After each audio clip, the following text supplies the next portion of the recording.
Assalamu alaikum viewers. Welcome to our YouTube channel Neat Plus.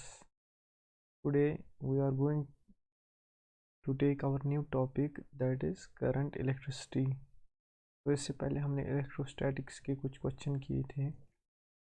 अब हम current electricity से कुछ क्वेश्चन करने जा रहे हैं। हमारा जो एम है इस लेक्चर सीरीज़ का, हम आपको क्वेश्चंस के ज़रिए कंसेप्ट्स को समझाना चाहते हैं।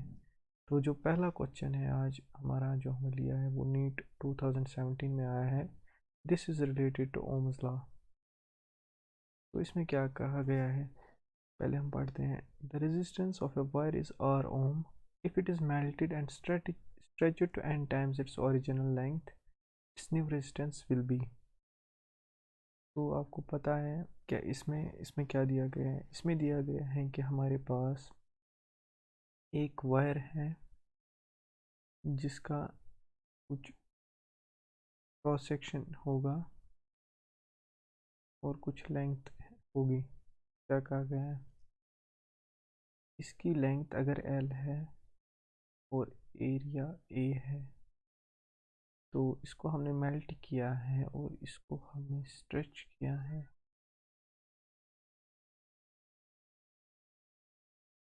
तो हमारी जो न्यू लेंथ है वो n टाइम्स L बन गई है, जिसे हम L डैश कहेंगे। वो n टाइम्स L हो गई है और जो हमारा एरिया है वो चेंज हुआ होगा टू A डैश, क्योंकि जब हमने इसको स्ट्रेच किया इसकी लेंथ बढ़ेगी और एरिया कम हो जाएगा। तो अब हम इस क्वेश्चन को कैसे करें, इसमें दो केस बनते हैं। पहले केस 1 जब हमने स्ट्रेच नहीं किया होगा और दूसरा केस स्ट्रेचड केस आ जाएगा। तो जो हमारी रेजिस्टेंस होती है वो किसके बराबर होती है, वो होती है R is equal to rho L by A। Rho होती है रेजिस्टिविटी ऑफ मटेरियल जो किस ऑन स्ट्रेचिंग और on any sort of change constant रहती है। तो हमारी इस केस में, पहले वाले केस में जो हमारी रेजिस्टेंस है वो R is equal to rho L by A होगी। और जो हमारी नई रेजिस्टेंस सेकंड केस वाली जिसे हम R डैश बोलेंगे वो बराबर होगी रो L dash by A dash, और ये होगी बराबर रो L डैश। तो हमें पता है L dash n times L है और A डैश अभी तक पता नहीं है। A डैश को निकालने के लिए हम एक कंसेप्ट करेंगे जो इस किस्म के क्वेश्चंस में यूज़ होता है, जिसको हम बोलते हैं वॉल्यूम कंजर्वेशन। इसका मतलब है कि जो भी चेंज हम लाएंगे किसी भी वायर में, चेंजिंग इट्स लेंथ और एरिया, जो वॉल्यूम टोटल में होगा वो कंजर्व रहेगा। जिसका मतलब है कि इनिशियल वॉल्यूम जो बराबर होगा A टाइम्स L, वो बराबर होगा final volume A dash L dash. तो हम लिख सकते हैं A into L is equal to A dash times L dash. तो हमें पता है वो बराबर है N times L from this. तो यहाँ से हम A डैश निकाल सकते हैं A times L divided by N times L। This L and L will go और A डैश हमारा आ जाएगा A बाई N। तो हम क्या करेंगे, हमारा A डैश आ गया, इस A डैश को हम यहाँ पे रिप्लेस करेंगे। तो दिस N विल गो ऊपर जाएगा और ये बनेगा रो NL बाई A। और उसके बाद आप देख सकते हैं कि हम क्या कर सकते हैं, हम n स्क्वायर लिख सकते हैं और रो L बाई A। ये तो हमारा R डैश आ रहा है, लेकिन ये रो L बाई A तो है प्रीवियस वाली केस की रेजिस्टेंस, तो ये n स्क्वायर टाइम्स R आ जाएगा। तो जो नई रेजिस्टेंस हमारी है square of n times R आ जाएगी, जिसका मतलब है जो हमारी रेजिस्टेंस वो इंक्रीज हो गई और उसका जो नई वैल्यू है वो n स्क्वायर आर है, जो कि हमारा ऑप्शन बी है।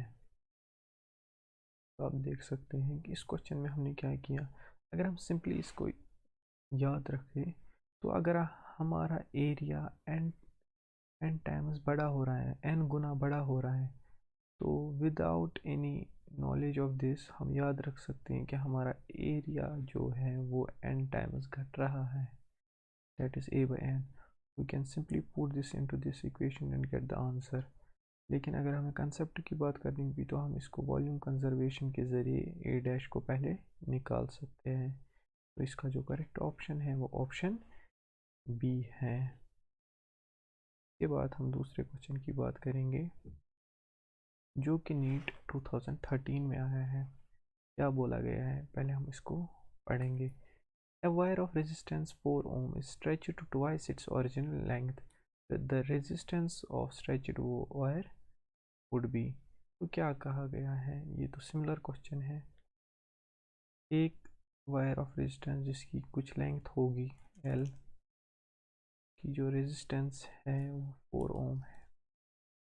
के बाद इन्होंने कहा है इसको हमने स्ट्रेच किया है और लेंथ हमने ट्वाइस ऑफ L बना दिया है, मतलब L dash is equal to 2 times of L।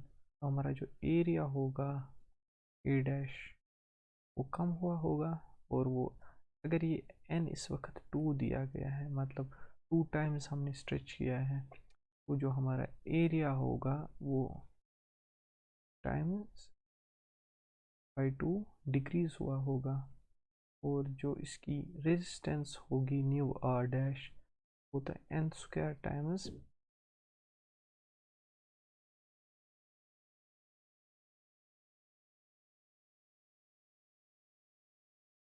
Are दी होगी, जो कि हमारा आपने देखा था इस क्वेश्चन में।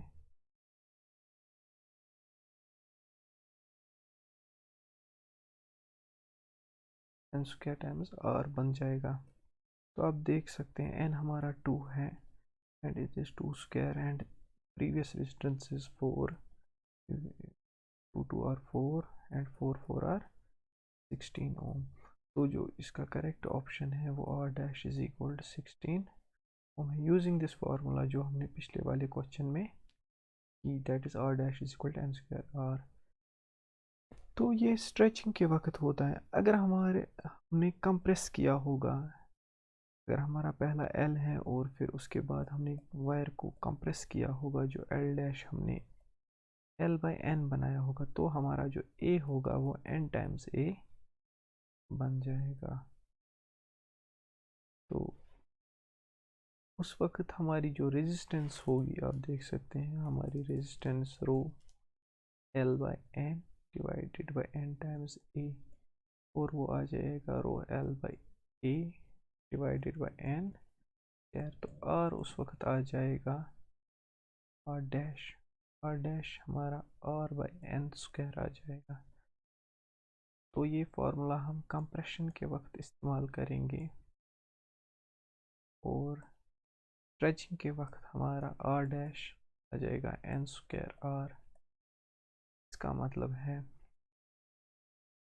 जब भी हम स्ट्रेच वायर को करेंगे उसकी जो रेजिस्टेंस है वो इंक्रीज होती है, और जब भी हम वायर को कंप्रेस करते हैं उसकी न्यू रेजिस्टेंस डिक्रीज होती है। तो ये दो क्वेश्चन तो सिमिलर नेचर के थे और हमने इन दो क्वेश्चंस को सॉल्व कर दिया। के बाद हम एक और क्वेश्चन करेंगे। ये क्वेश्चन रिसेंटली पूछा गया है नीट 2020 में। तो ये रिलेटेड है drift of electrons and the origin of resistivity. ये भी रेजिस्टेंस से ही रिलेटेड है। तो क्या कहा गया है इस क्वेश्चन में, इस क्वेश्चन में कहा गया है a charged particle having drift velocity of 7.5 into 10 to the power minus 4 meter per second in an electric field has a mobility in meter per volt per second of। तो देखिए क्या दिया गया है, ड्रिफ्ट वेलोसिटी vd दिया गया है 7.5 into 10 to the power minus 4 metre पर सेकेंड। और हमें दिया गया है electric field E into 10⁻10 volt पर मीटर।